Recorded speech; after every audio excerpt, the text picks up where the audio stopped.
Bonsoir à tous, bienvenue. Face à l'évolution de la maladie à coronavirus en Côte d'Ivoire, le ministère de la Santé a fait des propositions au gouvernement, des propositions encore à l'étude. Elles seront dévoilées demain lors du Conseil national de sécurité. 4 mois après le retrait de la commission électorale indépendante, les représentants de l'opposition, Alain Dogou et Yapo Yapi, réintègrent officiellement l'institution, mais pas sans sanction, vous le verrez. Et puis Joe Biden a prêté serment ce mercredi. Il devient le 46e président des États-Unis d'Amérique. Je vous le disais en titre, face à l'évolution de la maladie à coronavirus, le ministère de la Santé a fait des propositions au gouvernement, des propositions encore à l'étude. Elles seront dévoilées demain lors du Conseil national de sécurité. Une information issue du Conseil des ministres de ce mercredi. Pierre Dipomela. Aucune mesure de restriction n'a été arrêtée pour l'heure par le gouvernement, contrairement aux fake news qui circulent sur la toile depuis ce matin, a annoncé le porte-parole du gouvernement à l'issue du Conseil des ministres. Il est à noter cependant que les derniers points sur le Covid-19 en Côte d'Ivoire indiquent une reprise de l'épidémie dans le pays. Sur proposition du comité scientifique de veille sanitaire, des mesures restrictives sont à l'étude sur la table du Conseil national de sécurité. Ces mesures seront rendues publiques demain, selon le ministre Sidi Touré. En comparant les nombres de cas sur 3 périodes de 10 jours, à savoir du 20 au 29 décembre 2020, du 30 décembre 2020 au 8 janvier 2021 et du 9 janvier au 18 janvier 2021, la Côte d'Ivoire a enregistré 360 232 et 2050 cas positifs, ce qui indique une reprise épidémique. Si, en première analyse, les données recueillies en début janvier 2021 montraient que la majorité des nouveaux positifs étaient des jeunes âgés de moins de 35 ans et avaient en commun la fréquentation des lieux festifs tels que les boîtes de nuit, les bars ou des événements culturels et artistiques. À ce jour, la transmission est devenue familiale et communautaire. Le Conseil appelle à davantage de prudence et au respect scrupuleux des mesures de distanciation physique, de port de masque et de lavage des mains afin de préserver de toute contamination. Au surplus, de nouvelles mesures proposées par le comité de veille au gouvernement feront l'objet d'une analyse au prochain Conseil national de sécurité. Donc il faut juste patienter jusqu'à demain. Vous aurez les informations réelles, discutées, validées par le Conseil national de sécurité. Depuis quelques jours, une unité spéciale de la police a entrepris une tournée dans les gares routières pour sensibiliser les acteurs du transport et les usagers de la route. Le Conseil des ministres annonce 5 millions de doses de vaccins contre la Covid d'ici fin mars 2021, dont 1 500 000 doses attendues les prochaines semaines. Par ailleurs, entériner la suspension de la hausse des prix de l'huile de palme raffinée et du pain. Près de 4 mois après leur retrait pour convenance personnelle, les 2 commissaires de l'opposition, Alain Dogou et Yapi Yapo, réintègrent la commission centrale de la commission électorale indépendante. S'ils ont fait officiellement leur retour ce mercredi, s'ils échappent à une procédure de révocation pour faute grave, ils sont toutefois sanctionnés suivant le règlement de la CEI. Timé Danger, Mathurin Badé. Retour à la maison CEI pour Alain Dogou et Yapo Yapi. Ces 2 commissaires du bureau central de la commission électorale indépendante qui avaient claqué la porte de l'institution électorale du pays le 30 septembre dernier pour convenance personnelle retrouvent leur place. Ainsi, en ont décidé leurs pairs. Au terme d'une chaude réunion sur la question, les 13 commissaires siégeants prennent position. La commission centrale considère cette action comme un manquement grave à leur serment qui s'assimile, ni plus ou moins, à un acte de parjure. Quoique qualifiant cette sortie de faute grave, la commission centrale accorde une grâce aux mises en cause. Les commissaires centraux prennent acte de la lettre d'excuse que les deux commissaires leur ont adressée et décident, dans leur volonté, de contribuer à l'apaisement du climat sociopolitique et plus particulièrement celui qui entoure le processus électoral, de renoncer à enclencher une procédure de révocation en acceptant leur retour. Cette grâce n'exempte pas pour autant les deux commissaires de sanctions.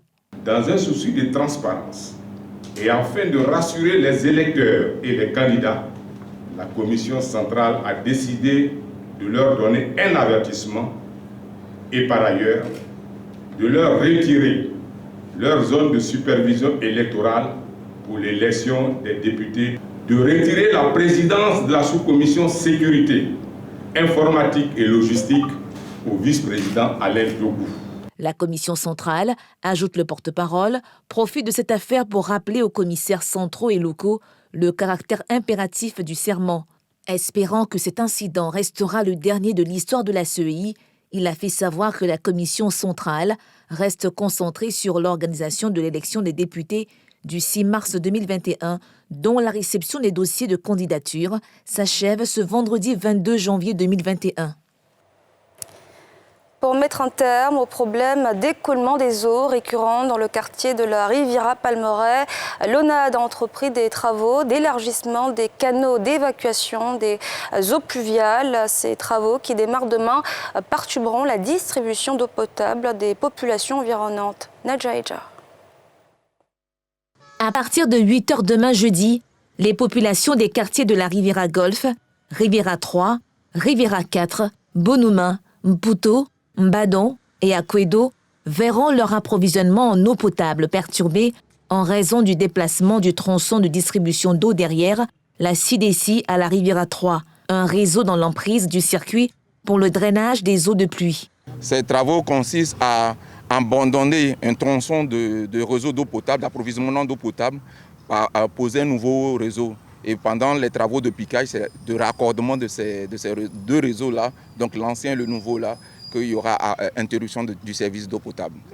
Ces travaux d'une durée d'environ 10 heures devront permettre, une fois achevés, de poursuivre le dédoublement des canaux d'évacuation des eaux pluviales entamés par l'Office national de l'assainissement et du drainage à partir de la Palmeraie jusqu'à la rue Ministre, de quoi prévenir les inondations. On attend vraiment ce déplacement parce que c'est l'aboutissement. Sans ça, vous voyez qu'il y a, quand il pleut, il y a l'eau vers Fichok, vers le Carrefour de la 3. Donc vraiment, on attend avec plusieurs ce déplacement pour donc relier les travaux qu'on a réalisés en amont. Une assistance sera apportée aux populations qui seront confrontées à cette interruption d'eau. Il est néanmoins conseillé de faire des réserves pour éviter toute rupture en eau chez soi. On nous a promis au niveau des secteurs impactés des citernes d'eau.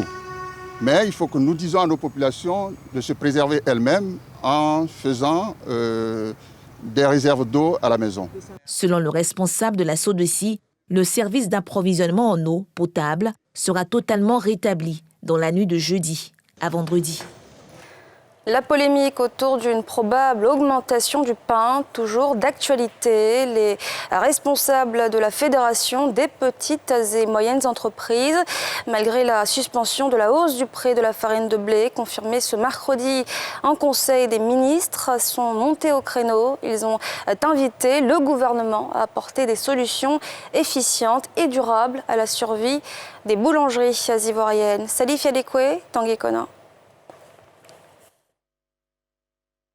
Le pain, cet aliment de grande consommation est depuis quelques jours au centre des débats. Une décision d'augmenter le prix affiché par les boulangers sur la base de l'augmentation de la farine, annulée par le gouvernement ivoirien.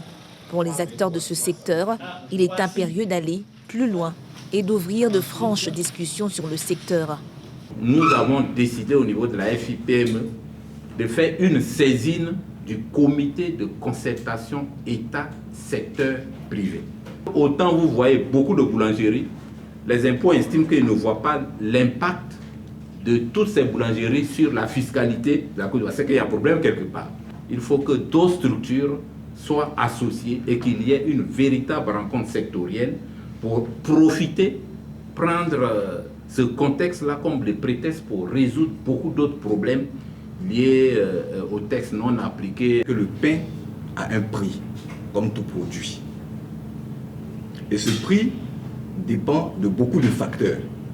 C'est vrai, il y a la farine, mais il n'y a pas que la farine. Il y a d'autres intrants. Il y a de la main-d'œuvre. Il y a de l'énergie. Il y a des impôts, de la fiscalité, des loyers. Lorsque tous ces éléments qui permettent de fabriquer le pain augmentent, et vous êtes témoin avec moi, la question se pose. Comment on maintient le prix du produit fini si tous les éléments qui concourent à produire le pain augmentent? Le porte-parole du gouvernement ivoirien a annoncé la suspension des hausses du prix de l'huile de palme et le gel du prix de la farine boulangère. Les populations, quant à elles, sont toujours inquiètes. Samedi soir, les meilleurs journalistes ivoiriens de l'année 2020 seront récompensés par le prestigieux concours Ebony. Pour cette 22e édition, 29 journalistes nominés dans 5 catégories. Tim et Danger. Les meilleurs journalistes de l'année 2020 vont être connus et primés ce samedi 23 février 2021. Ce, lors de la 22e édition du prix d'excellence Ebony qui se tient comme l'an dernier à l'hôtel président de Yamoussoukro. Cette distinction nationale des meilleures plumes et voix du pays est une initiative de l'Union nationale des journalistes de Côte d'Ivoire. Pour l'édition 2020, sont à l'assaut du Graal médiatique national 26 journalistes et 3 présentateurs télé, dont Ali Diarra-Souba de la nouvelle chaîne ivoirienne NCI. Une édition marquée par plusieurs innovations. Ce sont notamment les week-ends des Ebony en lieu et place d'une soirée, l'institution du prix de la presse numérique dont le lauréat va compétir sur le podium avec ceux qui auront été désignés Ebony Télé, radio et presse écrite, et les prix sectoriels Saut-de-Fort, Amadou Gon Coulibaly et Ramdessi qui devient prix Mamadou Doumbia d'Indoumbès. Qui va succéder à Serge Coléa, Ebony sortant? La réponse dans 72 heures. Et avec nous sur le plateau, le président de l'Union des journalistes de Côte d'Ivoire, Jean-Claude Coulibaly. Bonsoir. Bonsoir. Merci d'être avec nous pour parler de ce concours le plus prestigieux dans le milieu journalistique ivoirien. Samedi donc, les meilleurs journalistes vont être récompensés. Sur quels critères seront-ils évalués? Sur la base des critères que tout le monde connaît, qui sont universels, en ce qui concerne l'exercice du métier de journaliste, à savoir les différentes règles qui sont le grand reportage qui a ses règles, l'interview qui a ses règles, ensuite il y a le dossier qui a ses règles et comme on le dit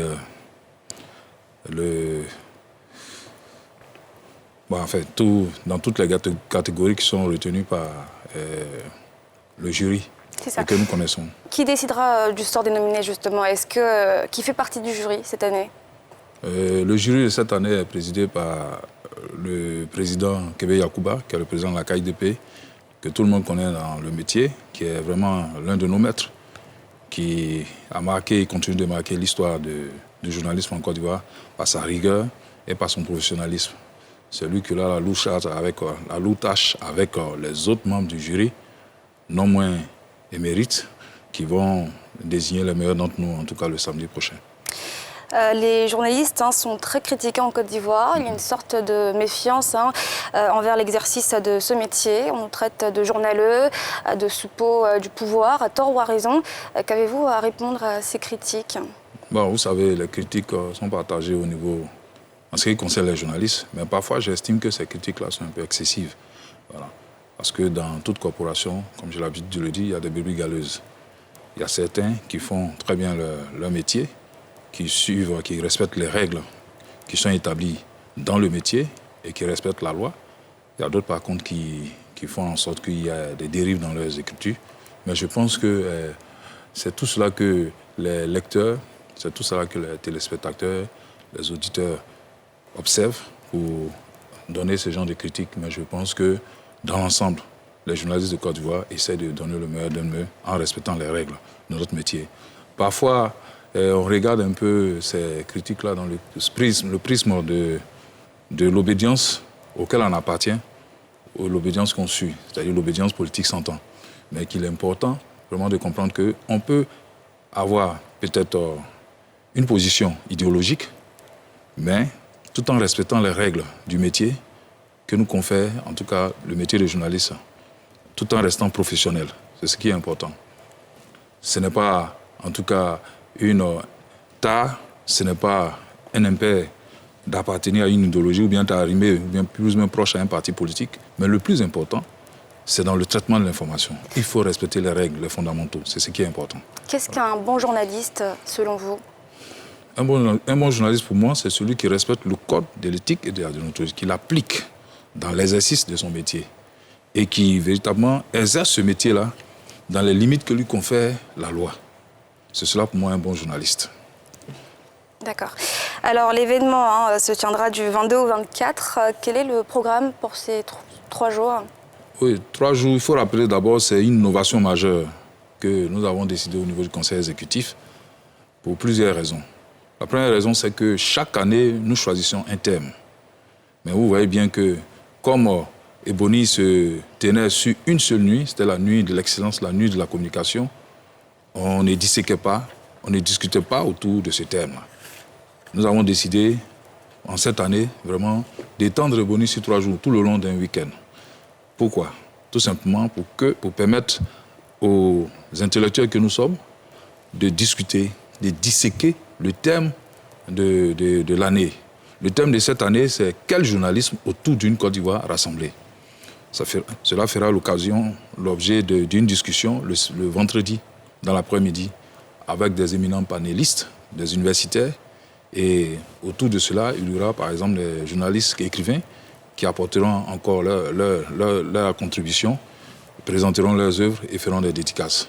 Le samedi, ce sera un cross populaire, départ à la Fondation Félix Faure-Boigny, jusqu'au village de Boni. Et puis ensuite, dans la nuit, nous nous célébrons l'excellence en désignant les meilleurs d'entre nous. Et puis le dimanche, on sera à Bomi-Zambo. C'est un village touristique qui est le plus gros village qui produit le plus de pain baoulé en Côte d'Ivoire. Et après cela, nous allons prendre un déjeuner et retour à Abidjan. Voilà. Merci beaucoup, monsieur Coulibaly. On a très hâte de savoir en tout cas qui seront les meilleurs, en tout cas, journalistes cette année 2020. Oui, je pense que ce sera toujours passé. Ebony, c'est l'excellence. Et je pense qu'avec tout le travail qui a été fait depuis 2020, en tout cas, ceux qui auront bien travaillé seront récompensés. Leurs talents, leurs valeurs seront reconnus. Voilà. Merci beaucoup. Je rappelle que vous êtes le président de l'Union des journalistes de Côte d'Ivoire. Merci. Merci. Ailleurs dans le monde, Joe Biden est officiellement président des États-Unis. Il a prêté serment ce mercredi avec sa colistière Kamala Harris, qui devient la première femme vice-présidente des États-Unis. Pierre Dipomela. Raise your right hand and repeat after me. Main gauche sur la Bible, main droite levée, l'ancien vice-président de Barack Obama qui accède à la Maison-Blanche à 78 ans à l'issue d'une très longue carrière politique a prêté serment au cours d'une cérémonie sobre en raison de la situation sanitaire du coronavirus. Dans son discours d'investiture, le président américain Joe Biden appelle son pays à l'unité, reconnaissant des divisions profondes et réelles.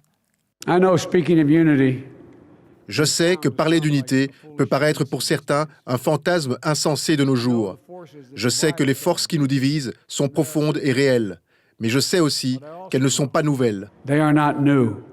Le président Donald Trump n'assiste pas à l'inauguration, rompant ainsi avec une tradition de longue date. Il a été remplacé par son vice-président à cette cérémonie. Et c'est la fin de ce journal. Merci de l'avoir suivi. Excellente soirée à tous.